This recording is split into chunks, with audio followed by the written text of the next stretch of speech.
साथ ही जो खबरों में आगे बढ़ लेते हैं, न्यूज पंच की सबसे पहले बात करेंगे। 22 अप्रैल को पहलगाम आतंकी हमले के बाद एनआईए लगातार जांच कर रही है। कई लोगों से पूछताछ अभी हो चुकी है और कई से पूछताछ जारी है।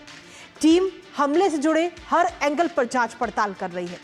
वहां मौजूद लोग, जो टूरिस्ट वहां पहुंचे थे, जो स्थानीय लोग वहां पर थे, खच्चर वाले, टूर ऑपरेटरों से, एडवेंचर कराने वाले लोगों से, कुल मिलाकर टीम इस समय हर दिशा में जांच कर रही है। इसके साथ ही सरकार ने कश्मीर एक्शन लेते हुए कई सारे टूरिस्ट प्लेस, यानी कि जो पर्यटन के स्थल है जहां पर अधिकतर टूरिस्ट पहुंचते थे, उनको अस्थायी रूप से बंद करने के भी आदेश कश्मीर सरकार की तरफ से दिए गए। आखिर किन किन जगहों को अस्थायी तौर पर बंद किया गया है, बताएंगे विस्तार से आपको, साथ ही करेंगे चर्चा अपने संवाददाता से। उससे पहले आपको दिखाते हैं एनआईए ने किस तरह रिक्रिएट किया पूरा क्राइम सीन। तो पहलगाम हमले का जो सच है वो बहुत जल्द अब सामने आने वाला है, क्योंकि एनआईए इसमें लगातार एक के बाद एक जांच कर रही है।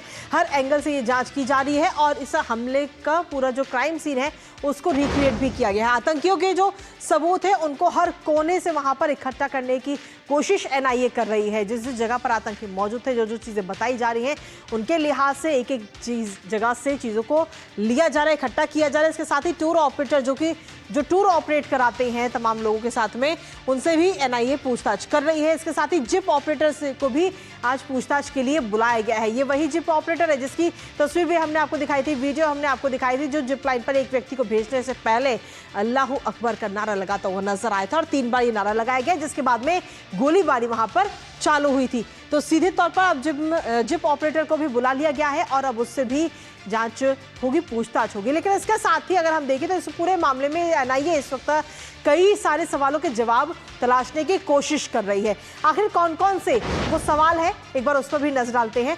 सीधे तौर पर हमले के समय कितने फोन और किस किस नेटवर्क के फोन उस पूरे एरिया में मौजूद थे, कुछ किलोमीटर के दायरे में, इसकी जांच पड़ताल इस वक्त एनआईए कर रही है।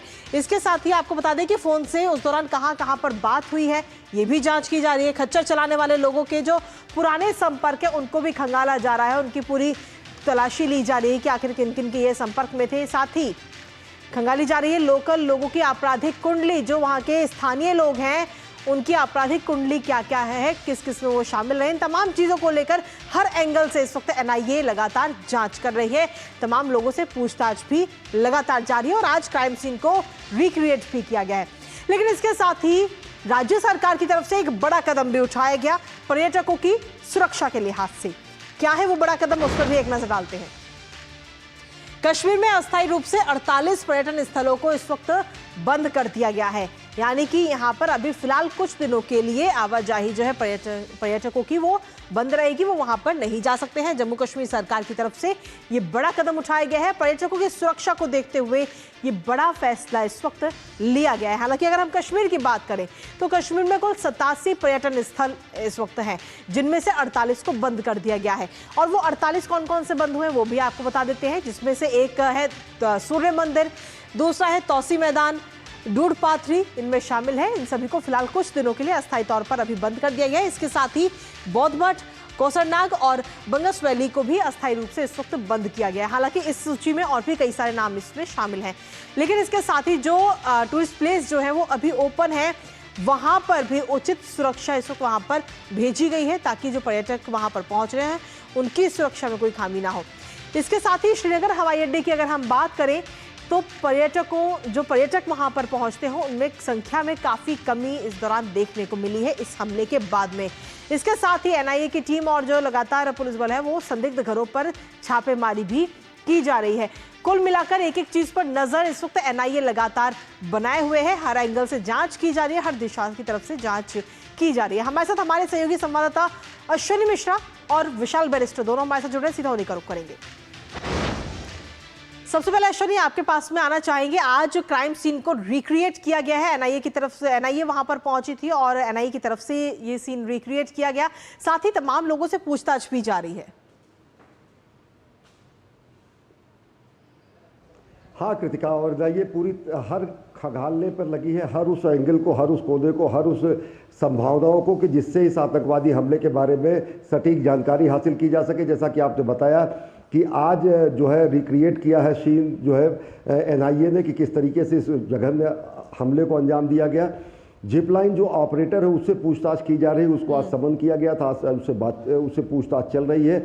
उसके एक पर्यटक ने बताया कि किस तरीके से जब गोलियों की आवाज़ सुनी तो उसने अल्लाह अकबर का नारा लगाया, अल्लाह अकबर का नारा लगाया और उसके बाद उसको उसने छोड़ दिया जिप लाइन पर, और वो कैद भी हुआ है पूरी तरीके से। जो विजुअल्स हैं सोशल मीडिया पर है और सब जगहों पर दिखाए जा रहे हैं कि किस तरीके से वह व्यक्ति वहाँ पर था। तो ऋषि उस पर्यटक का नाम है, उसने कहा कि संलिप्तता या फिर उससे भी जानकारी हो सकती है। एनआईए को रडार पर ऑलरेडी था, मतलब ऑलरेडी ऐसे सभी लोग जो वहाँ पर, चाहे वो खच्चर वाले हो, चाहे वो घोड़े वाले हो, चाहे वो टूर ऑपरेटर हो, सबसे इनपुट लिया जा रहा है, जानकारी ली जा रही, चश्मदीदों के बयान लिए जा रहे हैं। चश्मदीदों से जाना जा रहा है कि किस तरीके से इस जघन्यतम हत्याकांड को, हमले को, आतंकी हमले को अंजाम दिया गया।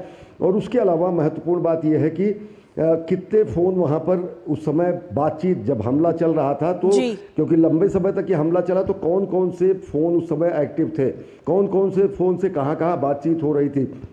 आशंका इस बात की भी है कि आतंकवादी जो है वो सैटेलाइट फ़ोन का इस्तेमाल कर रहे थे। और इसके अलावा जो वहाँ के टूर ऑपरेटर्स हैं, जो वहाँ के और स्लीपर सेल के लोग हैं, वो चिन्हित किए गए हैं। एनआईए ने पूरे के पूरे आतंकवादियों की एक लिस्ट बनाई है, स्लीपर सेल की लिस्ट बनाई है, ओवरग्राउंड वर्कर्स की लिस्ट बनाई है। उसको स्थानीय पुलिस और अन्य जाँच एजेंसियाँ जो सहयोग कर रही हैं उनसे पूछताछ भी की जा रही है। अब तक बहुत सारे लोगों से, हज़ारों की संख्या में लोगों से पूछताछ की गई है, चश्मदीदों से उनसे बयान लिए गए हैं।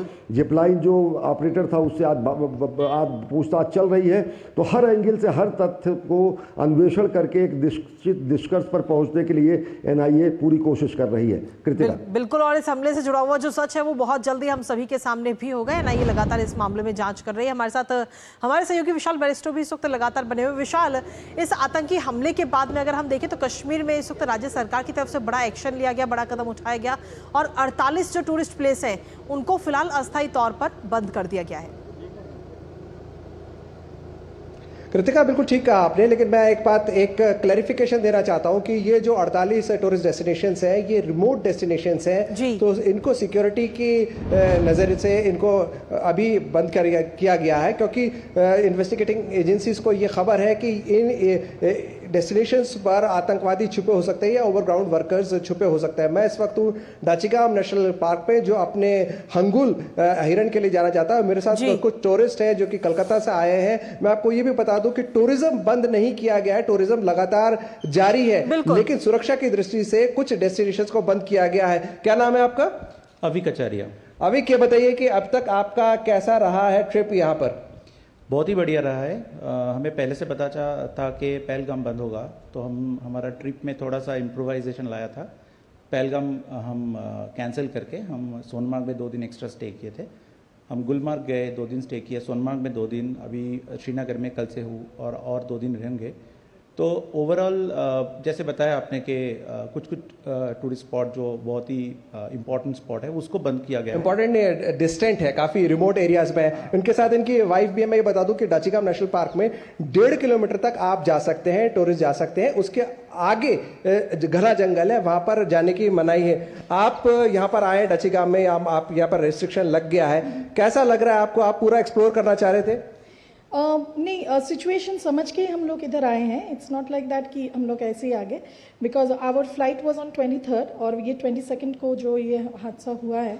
सो really sorry for that, but ठीक है, अभी जो रेस्ट्रिक्शन है, सिक्योरिटीज़ बढ़ाना चाहिए and security is there, so we as a tourist feeling free to visit. आपके साथ आपकी बेटी भी, क्या कहना चाहेंगे आप टूरिस्ट को जो बाहर से आने वाले हैं, यहाँ की हॉस्पिटैलिटी को लेकर? जी, यहाँ के लोग ऐसे बहुत ही ज़्यादा अच्छे हैं and they are very kind and welcoming. तो बिल्कुल विशाल, अगर कुल मिलाकर हम देखें तो जो टूरिस्ट है वो वहाँ पर लगातार अभी भी पहुँच रहे हैं। हालांकि संख्या की अगर हम बात करें तो संख्या में काफ़ी कमी देखने को मिली है। फिलहाल बहुत बहुत शुक्रिया विशाल आपका, और साथ ही अश्विनी आपका भी बहुत बहुत शुक्रिया तमाम जानकारी हमारे साथ साझा करने के लिए।